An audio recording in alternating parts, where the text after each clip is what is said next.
Om Swastiastu. Perkenalkan, nama saya Gede Yudi Pratama, NIM 013.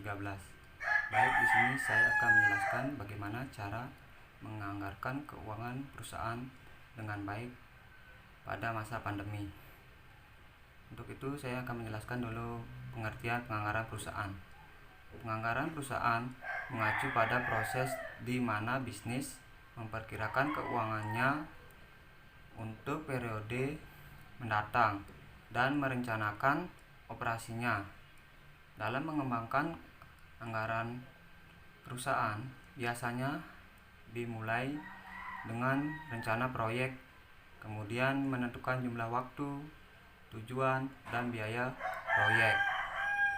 Untuk mencapai tujuannya, sebuah bisnis harus merencanakan dan menerapkan strateginya dengan cara yang terukur.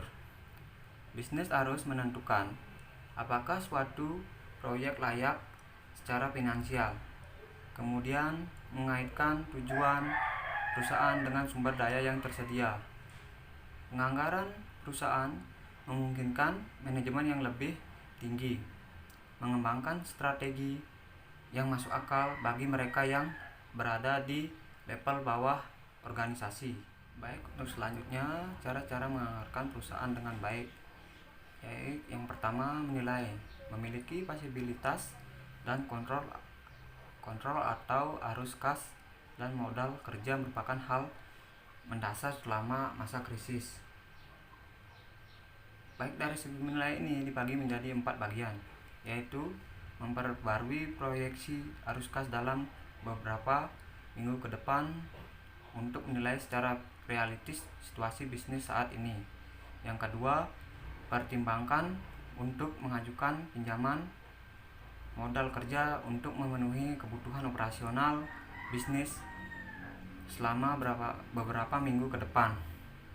Yang ketiga, tinjauan ulang semua perjanjian atau kontrak non perdagangan lainnya selama beberapa bulan ke depan, dan pertimbangkan kembali apakah perjanjian kontrak tersebut benar-benar dibutuhkan untuk dalam situasi krisis ini. Baik, yang keempat, data ulang semua aset yang dimiliki, baik aset liquid ataupun sebaliknya.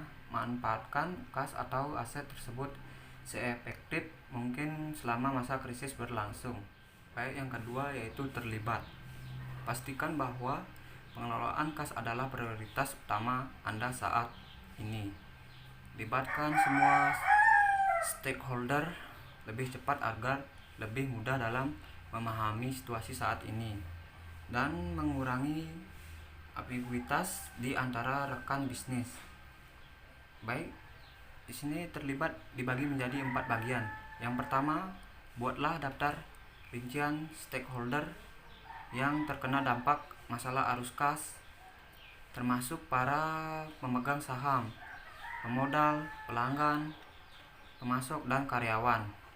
Yang kedua, manfaatkan produk-produk pendanaan dan likuiditas. Perlu berkomunikasi dengan penyediaan keuangan sejak dini untuk mengantisipasi segala defisit yang telah diperkirakan sebelumnya. Yang ketiga, jika memungkinkan, carilah pemasok dan pelanggan yang bisa memberikan keuntungan lebih besar. Yang keempat, buatlah rencana tindakan preventif untuk semua stakeholder. Baik, untuk yang ketiga yaitu bertindak. Menindaklanjuti apa yang telah Anda sepakati dengan para stakeholder akan membantu mengurangi tekanan pada bisnis dan dapat memberikan lebih banyak waktu untuk mengelola situasi.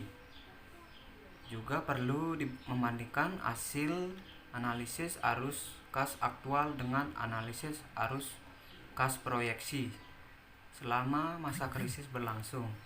Dengan begitu akan mengetahui seberapa besar potensi kerugian yang akan ditanggung dan bagaimana cara meminimalisir hal tersebut. Baik, sekian pemaparan dari saya. Apabila ada kesalahan kata, mohon dimaafkan. Akhir kata saya tutup dengan Parama Santi. Om Santi Santi, Santi. Oh.